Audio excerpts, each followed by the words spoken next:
Hi, my name is William Mazzoni. This is my final assessment for health assessment class. I'm here with Amanda and my wife to complete this examination. We'll start by providing privacy. We'll say that this is an enclosed room. We're kind of sectioned off from the rest of the clinic. We've done hand hygiene. We've ascertained that her name is Amanda Lee Winslow, correct? Date of birth 8/23/87. Yes, that's correct. All right. So what brings you in today? Just doing a standard checkup. All right. Do you have any complaints? No, not at this time. All right. And do you have any medical history that's pertinent? I got my tonsils taken out when I was younger, and I broke my right leg. All right. That was the lower part of the leg? Yes. And do you have any hardware in there? I do. I have a rod and a few bolts. Okay. Does that impact your running, walking, range of motion, anything like that? No, it's pretty much completely healed. Okay. And do you have any allergies? Nope. All right. I understand you have a small child as well? Yes, a newborn. All right. And how old is that? Is she? She's about 2.5 weeks. All right. Have any issues from the childbirth? Any excessive bleeding or anything like that of concern? No. And pain? Is that doing okay? Yeah. All right. That's good. So we're going to start by just kind of doing a visual inspection of the patient. She looks well put together. She's wearing a seasonal appropriate clothing. She looks well groomed. Hair's cut. Nails are cut. Her hands are nice and pink. No sign of Raynaud's. Nails, again, are well groomed.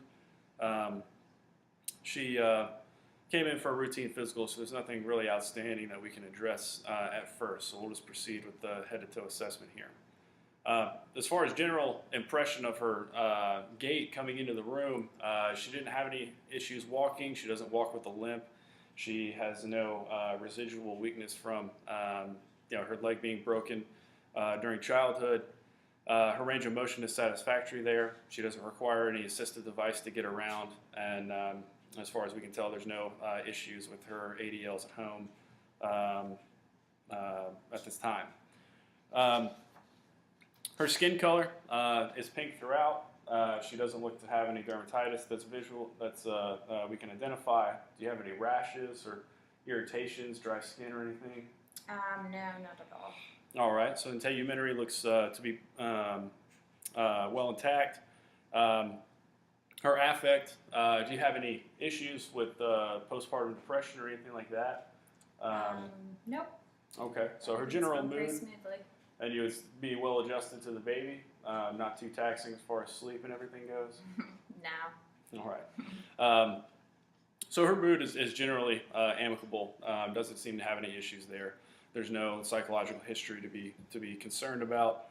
Her speech patterns are well articulated. Her thought process is linear. Word selection seems to be pretty rapid and saying what she wants to say. Her hearing, she's responding to me well. She doesn't seem to have any issues with low or high frequency noises. And she maintains eye contact, and she's generally well oriented and has a normal level of consciousness. Now, as far as vital signs go, I'll do a peripheral pulse multiplied by 6 over 10 seconds for time's sake. Same with the respirations. The blood pressure, I don't have a blood pressure cuff, but I've detailed how to take a blood pressure with a blood pressure cuff in my report, and then we'll take her temperature as well. So a quick temperature with this no-touch thermometer shows 98.4. And can I borrow your wrist, please? And her pulse rate.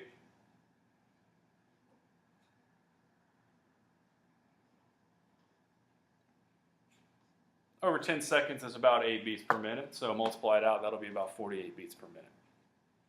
Respiratory rate, and the same time span was about 6 respirations, so we'll 2 respirations, 2 to 3 respirations. So we'll say 12 to 18 there. The measurements, your stated weight is 140 and height is 5'4", correct? Yep, that's right. When adjusted for BMI, that's a BMI of about 24, which is in the normal body weight range. Now, as far as the actual assessment goes, her hair seems to be, growing in a normal pattern. There's no evidence of alopecia or unnatural thinning. Her scalp, do you have any complaints about the scalp, excessive itchiness or anything like that, loss of hair, certain patches? No. No. Okay. We'll feel the shape of her head here.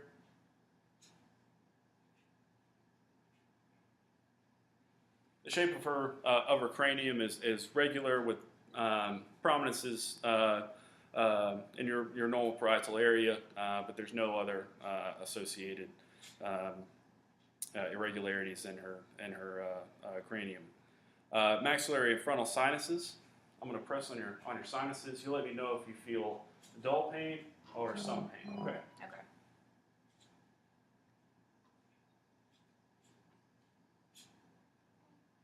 How does that feel to you? Really no pain at all. Okay. So we'll say no to dull pain. You have no history of allergies. Mm-mm. Is there any seasonal issues or rhinitis that you have? No, I've really never had any allergies. Okay. So we'll say negative for sinus assessment. Now, the eye tests, we'll do a few tests here. We'll start with confrontation, visual field by confrontation. So please mirror the hand that I hold up, and I will bring a finger in from your peripheral vision and just let me know when you can see it, okay? Okay. So we'll start with this hand. So I'm going to start kind of behind you. Can you see my finger? I can. Can you see it now? I can. All right. I can. You can? Mm-hmm. Good. And we'll do the other side. I can see your finger. All right, good. Extraocular muscles. She seems to have good facial expression. Can you raise your eyebrows and kind of squint for me? She has good extraocular muscular movement. She can make a frown face. She can raise her eyebrows. She will assess the corneal light reflex now. So please keep staring straight ahead for me.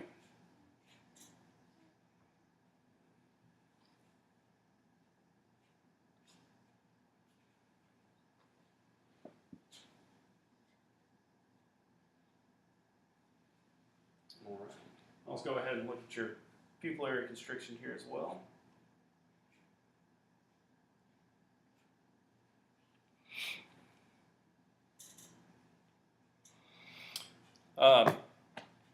So she has equal bilateral corneal light reflex, the refraction, the same pattern on each side. The pupils are they conjugate well, and they're coordinated with one another. Resting, she's at about 4 millimeters. With light, she's about 2 millimeters. Though this is a somewhat lit room, it might be a little bit larger differential in a darker room. And then we'll do the 6 cardinal positions of gaze here real quick. So just look at my finger in each position that I put it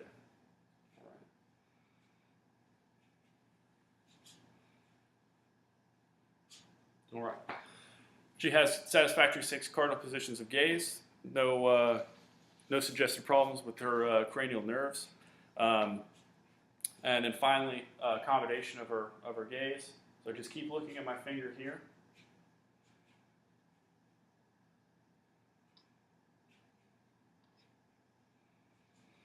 And her eyes do constrict and grow closer together as the focus point is put in between her eyes, and then dilate out and become a little bit more consensual as it gets further away from her face.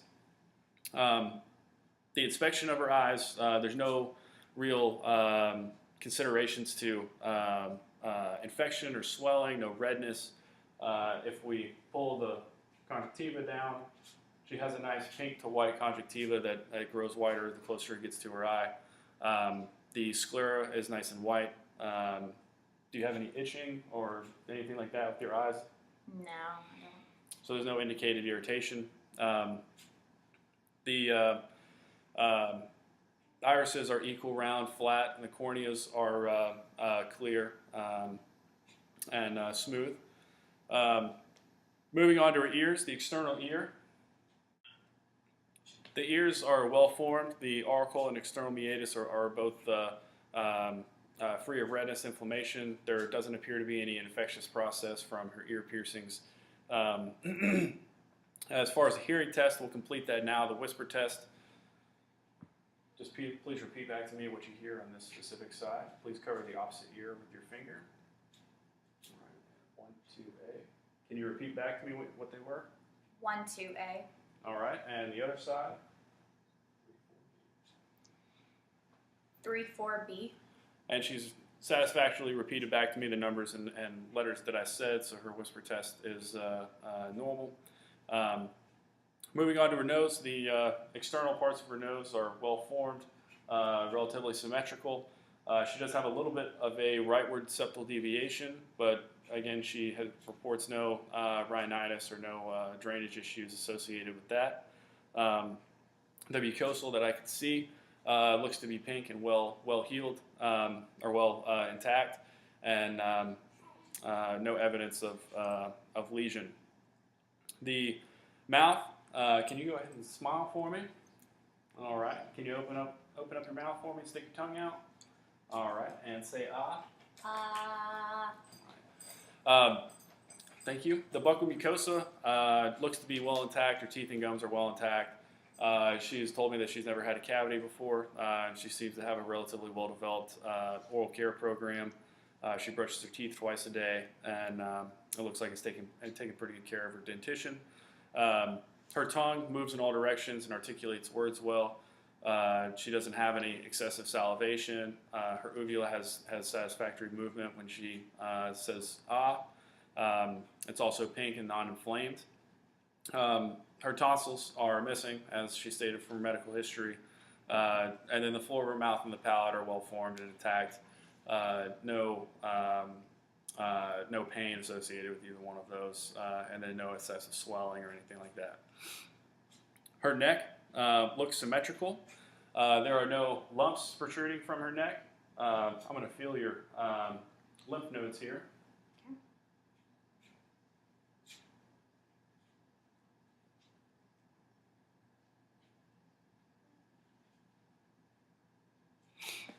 She has no swelling of lymph nodes in the cervical or anterior cervical position.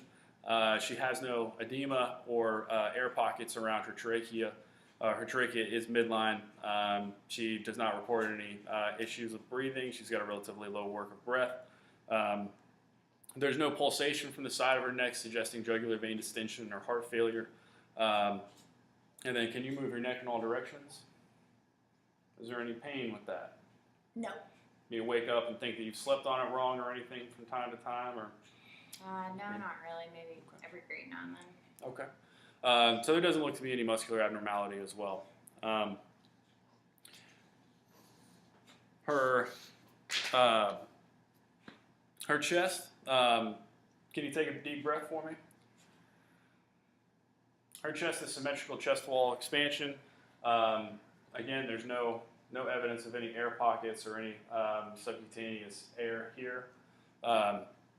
She has a low work of breath. She does not get. Have you ever gotten out of breath walking or anything like that? Anything abnormally restricting on your cardiovascular fitness? No. Okay. So she reports no issues there. I will listen to her lung fields. We're going to listen in the 4 in the front and 6 in the back.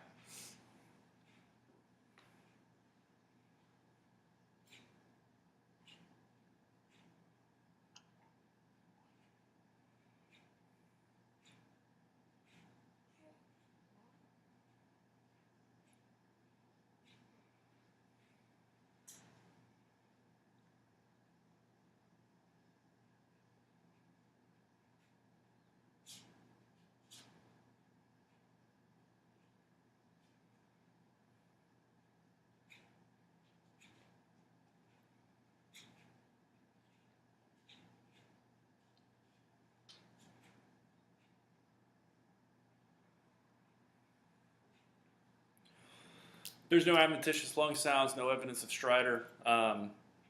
There's no gurgling, no pulmonary edema to be expected with a patient of this health and youth. She on percussion does not seem to have any excessive amount of reverberation. It also sounds mid-level, no sign of swelling there. Her heart seems to have no exterior pulsation. Finding the first intercostal space and then counting down to the fifth. I can palpate a slight pulsation there.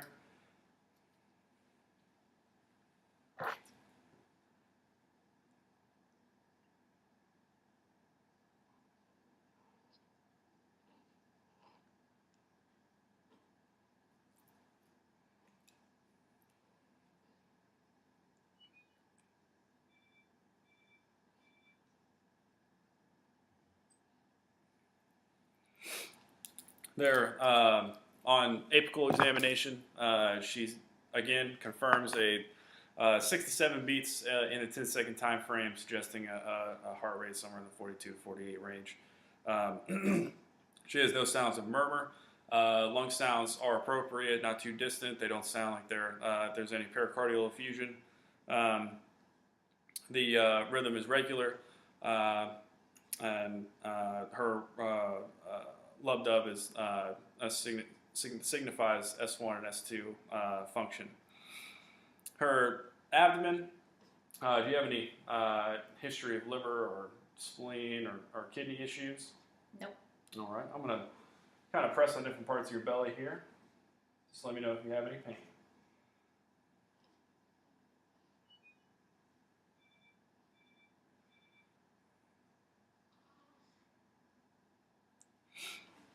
She does not have any enlargement of any of her organs that I can tell. She doesn't have any tenderness around her liver or kidneys or spleen. Her aorta, I cannot hear or listen to her bowel sounds earlier. She seems to have satisfactory bowel sounds. I don't hear any pulsation in her abdomen. The lower extremities, I'm going to direct the camera down. Borrow this foot from you. Her feet are pink. Dorsalis pedis and posterior tibialis pulses are 3+. She has no pretibial edema. And we will complete the neurological examination of her lower extremity now. Can you stroke your knee to your ankle with the opposite heel? Yes.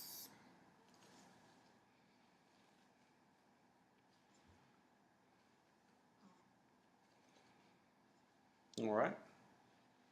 And does this feel the same on both legs? Yes, it does. All right. What about your arms? Feels the same. And on your chest? Yep. All right.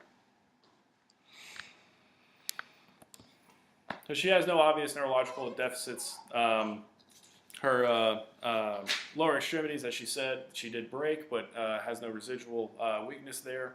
Cerebellar function seems to be working well on her peripheral. And then we'll do nose to finger test here with each hand. All right, and the other. Her coordination, there's no ataxias, are both good. She has satisfactory sensation up and down her body. And that concludes our examination. We're done. The main things I can say to continue with are taking prenatal vitamins during breastfeeding time, as well as maintaining a high protein, high fat diet to maintain the content of the breast milk. And that's it. Thank you.